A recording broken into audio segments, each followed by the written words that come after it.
Thank you, everyone, for joining us. We're on air right now, so this is live via YouTube. We'll edit it and repost it when we're done to condense it. But this is our first Think Career Chat for 2013, sponsored by the Purple Feet Foundation. I want to just share, we had folks from California and Arkansas and Pennsylvania, at least those places, register for today. So I know there are some folks that are watching it right now. Let me just screen share real quick, so that you can see. If you have questions as we go through, and I know there have been some questions posted to Edmodo already, and our student interviewer is going to take the lead with those, but you should be able to see the Purple Feet site right now. And if you're joining us on air, we can't necessarily see you, but you can see it in the chat and ask questions. If you'd like, you can go to our Edmodo page. So go to edmodo.com, and you're going to use this Think Career Chat group code, which is FJSGIJ. So if you want to ask questions as we go through, that's an option, and your students can, of course, add questions in there later, and we'll make sure that that Miss Tanya gets them after the chat, after the hangout. So let me introduce Miss Tanya Van Court, who is our special guest today. Tanya worked at ESPN. She worked at Nickelodeon. She now is our Senior Vice President of Marketing at Discovery Education. So she's had some really cool, interesting careers. And our student interviewer today, who's going to pick her brain and learn how she became such a tremendous success, is Grant from Harrisburg. So Grant, I turn it over to you, my friend. Hi, Grant. Tell us what your job title. A little bit louder, Grant. All right. Sorry. You're good. Hello. Gotcha. Hi there. Turn it off. Hello. Hello. Hi. We can hear you, Grant. Can you hear us now? Did we lose audio? No. Okay, so Grant, go ahead with your first question for Miss Tanya. Tell us what your job title really means. Okay, so Grant asked me what my job title really means. So I'm going to answer this by hopefully relating it to something that you guys all know about and use and love dearly, like your shoes.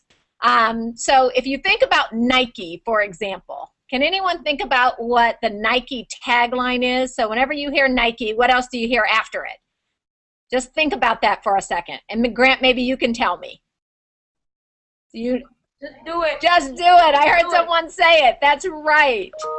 So what marketing people do is they come up with language like just do it to describe their product, to make it really catchy and interesting, and to make people want to buy their product as opposed to buying other products. So instead of buying Nike, for example, you might want to go and buy Adidas, and Nike wouldn't be happy about that. So Nike tries to communicate how cool they are. They try to communicate how great their shoes are and how their shoes are much better than the competition's. And they try to communicate why you should purchase a Nike product as opposed to any other product out there. And all of that is called marketing. So marketing is all about the language that you use, but it's also about understanding customers and understanding what makes customers buy what they buy, and making sure that when you're talking to them in a way that gets them excited about your product as opposed to other products. And so what Nike figured out a long time ago is that people who buy sneakers don't just buy sneakers because, you know, that sneaker is the best performing sneaker out there. They buy sneakers because they really want to be top level athletes, because they really want to consider themselves, you know, really great athletes and have the best gear on in order to enable them to be the best athlete they can be. So Nike tapped into that really competitive thinking that most athletes have, and actually that most people have, and Nike came up with the tagline, just do it. So when they're selling their customer shoes, it's not just about, hey guys, this is the best shoe on the marketplace. It's about, you're a really great athlete and you need to be at the top of your game and just do anything that you want to do. And the only way you can do that is with Nike shoes. So that's kind of a long way of explaining. That's what marketing people do. They understand their customers. They think about the best way of selling their products to their customers. And then they develop language and commercials and campaigns to try to sell their products to customers in the best way. Grant, did you get that? Because if you got it, hopefully everybody else got it too. Yeah? All right, cool. Yes. What else do you have for me? What's your next question? What do you do on a daily basis? What do I do on a daily basis? I answer questions from Mr. Lance all day long. Okay, that's not really true.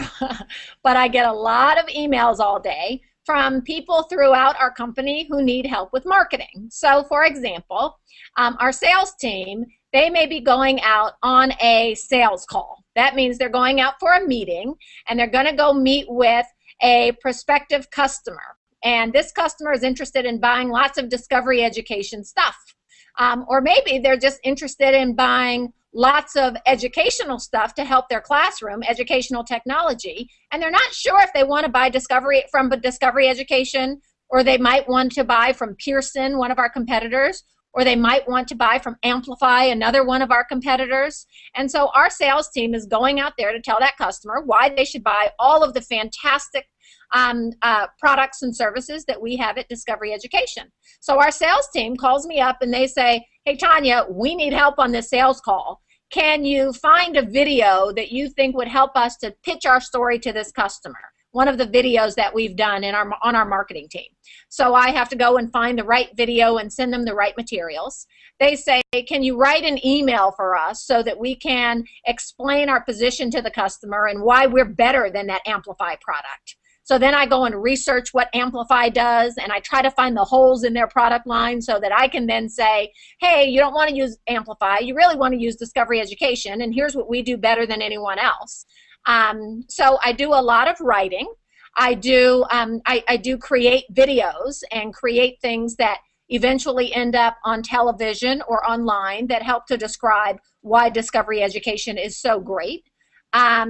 And I put together lots of marketing images and language. So, you know, we use a lot of visual images to convey what our brand is all about and what Discovery Education is all about. So I am responsible for selecting all of those creative images that best describe and convey our brand to customers. So those are some of the things I do on a daily basis. A lot of writing, a lot of researching, writing scripts and making videos, putting together big flyers that, you know, we will distribute or that you might see posted somewhere. And so I have to come up with all of the creative that goes on that flyer as well as the words that go on that flyer. So putting together a lot of creative materials to explain to the world what Discovery Education does.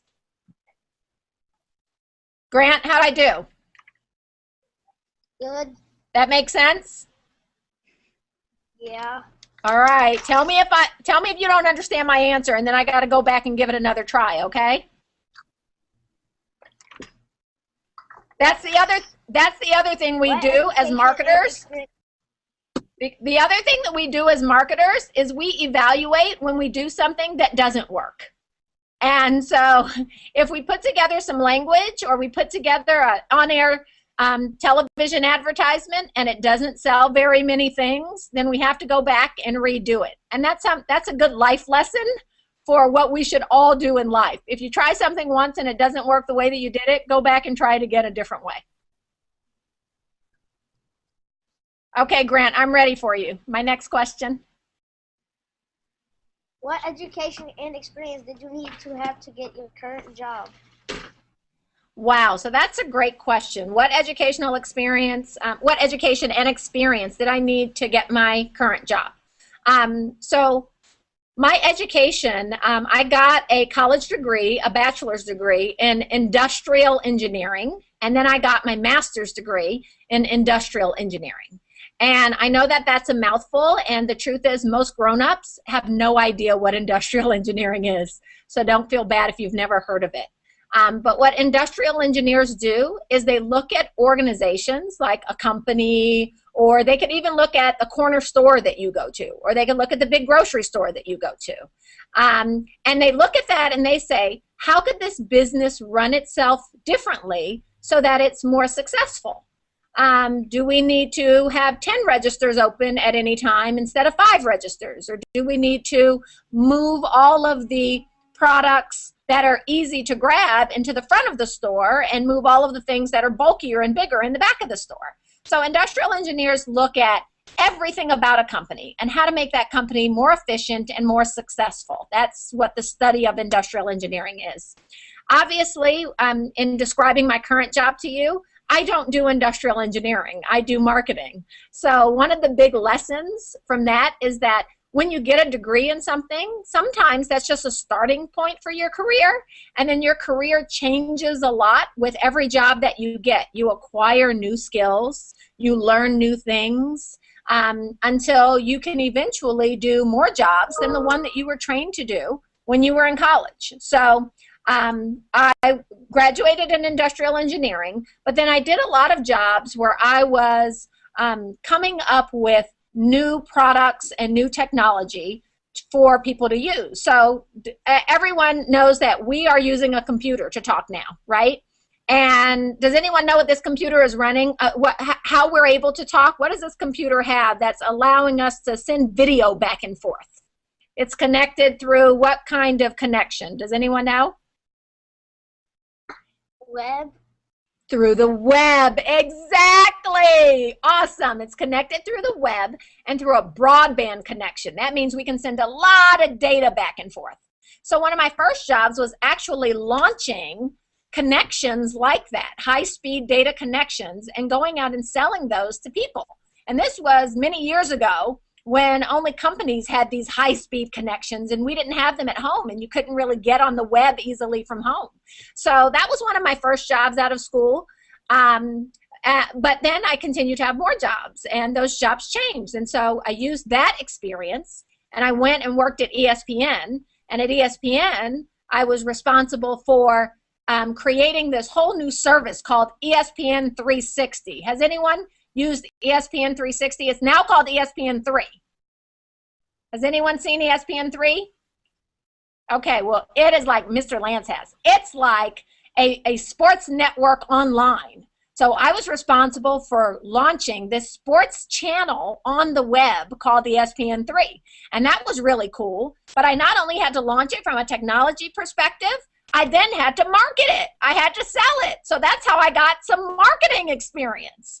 And so after I got that great marketing experience and worked at ESPN and launched this whole new product, this new channel on the web, I went and worked at Nickelodeon.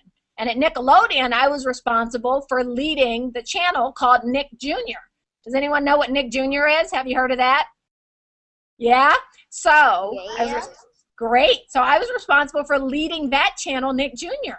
And a big part of my responsibility there was not just deciding what do we put on the channel, but deciding how do we talk about ourselves and how do we get more people to watch Nick Jr. And that's marketing. So I had a marketing job there. Well, part of my job was marketing.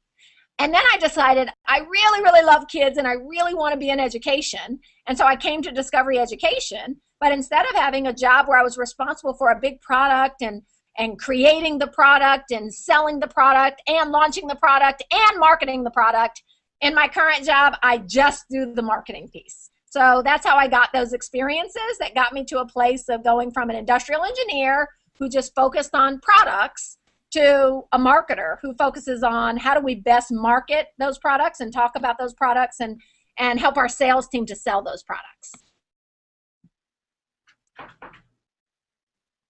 All right, Grant, what do you have next?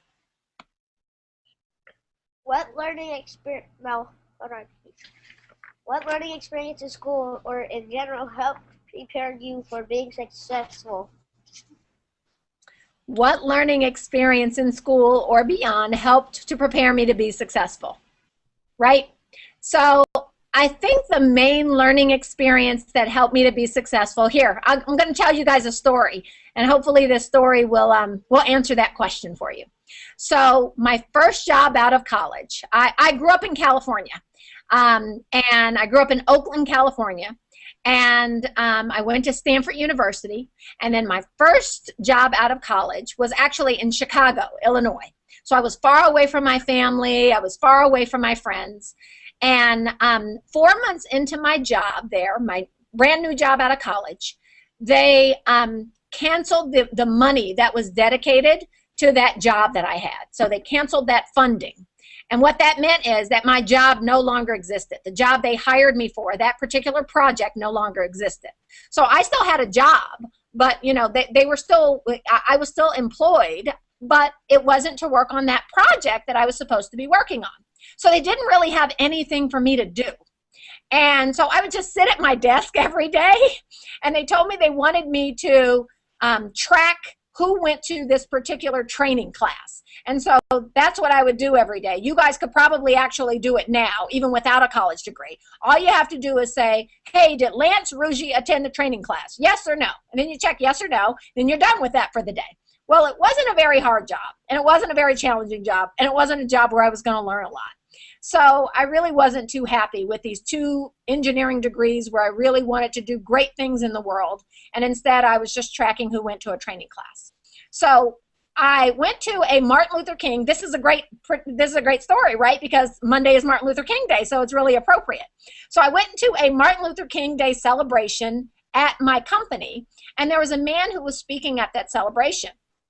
And he was an executive vice president, and I was, you know, like just a new employee and very low on the totem pole. And he was an executive vice president of this company. And I walked up to him and I said, Mr. Knowling, I am going to leave this company soon, but I'm really impressed with everything that you just said, and I would love to learn from you about how you've been successful before I leave this company. So could I just have 30 minutes of your time to talk to you about how you've been successful? And he said, young lady, why are you leaving the company? And I said, it's a really long story, and I promise I'll tell you my story if you'll just give me 30 minutes of your time. So he did. He gave me 30 minutes of his time, and I met with him for 30 minutes, and I told him my story about how I had no work to do, and I was really bored and really not challenged. And he said, I'll tell you what. I am going to give you a job in my division if you want the job in my division. And besides giving you a job, I'm also going to give you opportunities, because I like the fact that you are assertive enough and courageous enough to come and introduce yourself to me and try to create a career for yourself. And so he gave me a job, but he also then became my mentor for the next 15 years of my career. And he helped to give me feedback and helped me to grow and helped to give me new opportunities, all because I had courage enough to go up to him and introduce myself and say that I wanted to learn something from him. So I think the big learning there for me, Grant, is you always have to take that next step and make sure that you are seeking help and asking people. Don't be afraid to ask people if you can learn from them. And many times it's not what you know, it's who you know, coupled with what you know. You can't, know lots of people but then not be smart, because that certainly won't get you a job. But it's who you know and making sure that you're networking with people and not afraid to tell people you want to do more and you want to be aggressive and you want to get to the next level. And that will take you really, really far in your career. Grant, did I answer your question? Yes. Okay, good. Do you have another one for me? Yeah. Okay. Other than your current work, what would you like to do? Other than my current career, what would I like to do? I would probably like to be a superintendent of a school district. That's probably what I would like to do other than my current career. Both of my parents were teachers. My dad taught 5th grade before he passed away, and my mom taught 6th grade before she passed away. And so I have a lot of educators in my family, and we all love kids and we really believe in education. And so that's probably what I'd like to do. I'd like to work somewhere where I get to interact with kids like you on a daily basis and help to make sure that all kinds of kids are getting great opportunities to have a great education.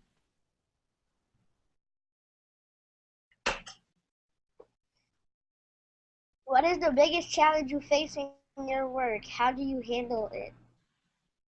The biggest challenge I face in my work. Wow. So the biggest challenge I think I face in my work is a challenge that you guys face in school and a challenge that you're going to face in your entire life. And that is people. And people are a challenge because people are all different. And so some people are nice and warm and friendly and great team players, and they can't wait to work with you, and they're really supportive of you, and those people are really easy to work with. And then there are people who aren't like that. Those are people who are more closed up, and they don't communicate a lot, and you're not quite sure what they want, and then when you give them something that you think they want, they complain about it, and they aren't really helpful. And those kinds of people exist in every environment in the world. And sometimes it's not that, you know, you're surrounded by those kind of people. Sometimes it's only one person who's like that, or two people who are like that. And they can make, and that can make your job really challenging. And so one of the things that you guys have to figure out how to do, even now, is to work with all different kinds of people. And to make sure that, you know, you're not just talking to people who are like you, because the world is full of people who are different than you. And you've got to get to know people who are different than you and work with people who are different than you and be friends with people who are different than you in order to be successful in life. So that would be my counsel to you, because whether it's today or 30 years from now, people are different and you can't just avoid them, like the people who aren't necessarily great to work with. And by the way, 99% of the people who work here are great to work with, I'm glad to say. But the people who are difficult to work with, you can't just run away from them and not work with them. You got to work with them. So life is about figuring out ways to partner and work with people, even if they're different from you, or even if they have a different point of view or opinion from you.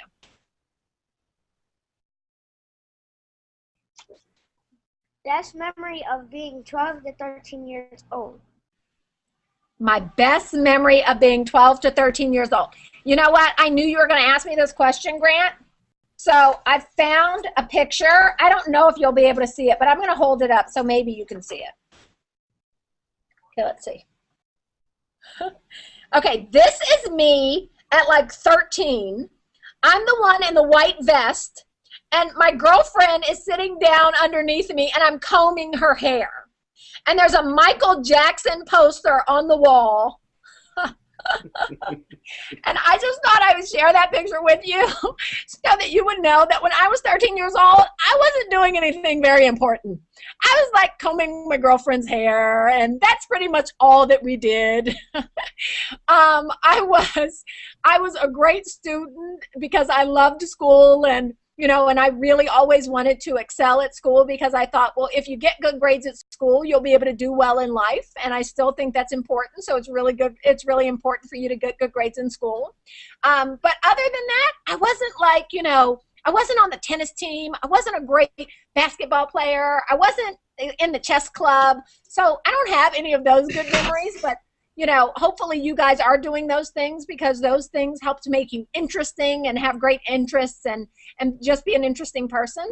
So I think my best memory of being 12 or 13 years old, honestly, Grant, was just hanging out with my friends. The other great memory I have, I do want to share with you, is for Christmas one year, I really, really, really wanted Frogger. Have you guys ever played that game, Frogger, where the frog jumps across these lily pads from one side to the other? Okay, well, that's the other really great memory I had. I really wanted Frogger for Christmas, and I got it for Christmas. I was raised by my aunt, and she somehow, we didn't have a lot of money, but she somehow managed to get me this Frogger game, and it was really exciting. So that's my other great memory.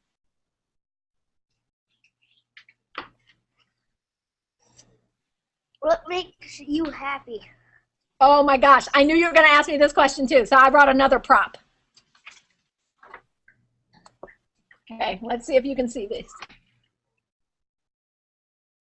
Can you see them? Those are my kids. No. Did you say no? Uh-oh. Hold on. Can you see them?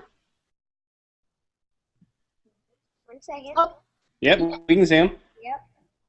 Yeah? Can you see? Zoom. Okay.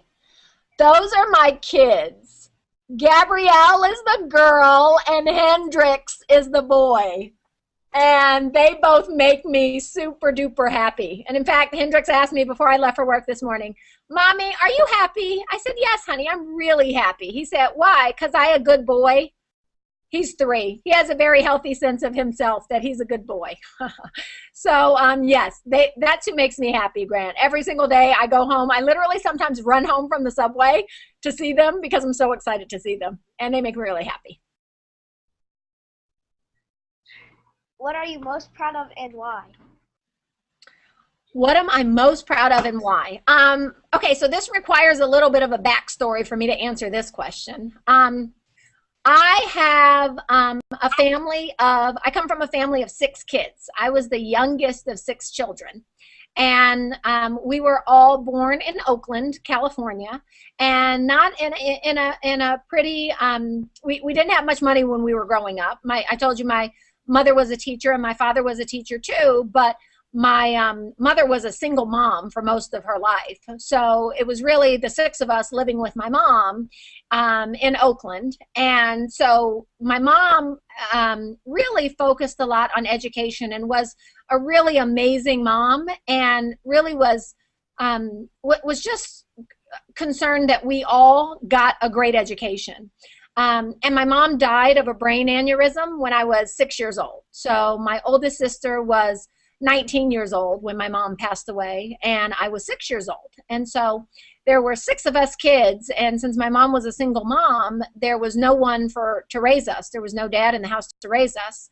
So my mom's aunt, my sister, took all 6 of us in. So we moved from Oakland about 20 miles away to a town called El Cerrito, California. And my aunt was also a single mother, and she had 1 child who was 8 years old at the time, and she took in all 6 of us. So my poor cousin went from being an only child and getting all the attention from his mom to having these 6 other rugrats in his house. So my aunt raised all 7 of us.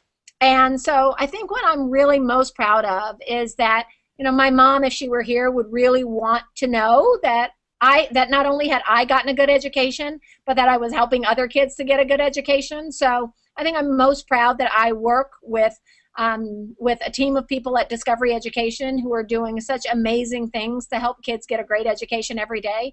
And I'm really proud of the education that I got at Stanford because I think my mom would be really proud of that. 60 seconds of 6th grade silliness. Twilight or Hunger Games? Oh my gosh, totally Hunger Games. I read the books and I was so mad that there wasn't another one. I'm like, please, I need another one. Favorite school lunch? I can't tell you because Mr. Lance might be mad at me if I told you that I ate a Snicker bar and a cherry Coke for every single day of my high school career. That was my lunch every day. Oh, and some days if I was really hungry, I would throw barbecue corn chips in too. Terrible. I don't recommend it. It is not healthy. Who would play you in a movie version of your life? Who would play me in a movie version of my life? Well, you know what? I always think that you should have big hopes, big dreams, and big aspirations, right? So I would want someone way more gorgeous than me and like amazing to play me so that if I was already dead, people would be like, oh, I didn't know that's what Tanya Van Court looked like. Who knew that she looked just like Beyonce? So I'm going to go with Beyonce so that people would think I look like Beyonce. Favorite Taylor Swift song? Okay, this is where my knowledge totally breaks down. And I meant to ask my 7-year-old for an answer to this question before I came today, but I didn't make it. I didn't do my homework. The dog ate my homework.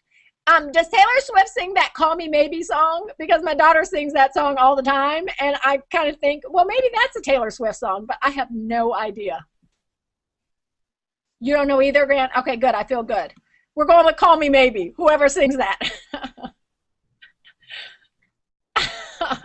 Favorite book when you were in elementary or middle school? Favorite book when I was in elementary or middle school?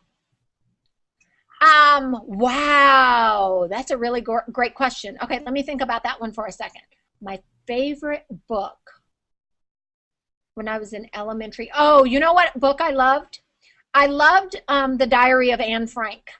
And I loved The Diary of Anne Frank because it was such a sad story, but it was a story, and the whole Nazi Holocaust in general was a story filled with so many individual stories of courage that it was really inspiring to me, how people, even when they are treated so poorly and in such bad circumstances, could have so much courage to overcome some of the really terrible things that happen in life. So I'd say The Diary of Anne Frank. What word that begins with a C describes you best? The word that begins with a C that describes me best. California. Does that count? That counts. And Grant, thank you so much for doing such a great job as our student interviewer today. And Miss Tanya, I want to be respectful of your time. And Grant, was that your final question that you had? Yes. All right. If anybody, the folks that are viewing this, if you go into Edmodo and add any questions, we'll make sure that Miss Tanya gets them and ask her to respond. So you can put those in there at any time. Thank you for watching, and thank you again, Grant, for hosting and being our interviewer. And Miss Tanya, we appreciate your time. We know you're really busy, but thank you for sharing with us. We will get this edited and reposted to the Purple Feet site. So thank you again, and have a great weekend. Thanks so much for having me, Lance and Grant. I appreciate it. Thanks, everyone, for watching. Bye. Bye-bye. I'm Miss Van Court.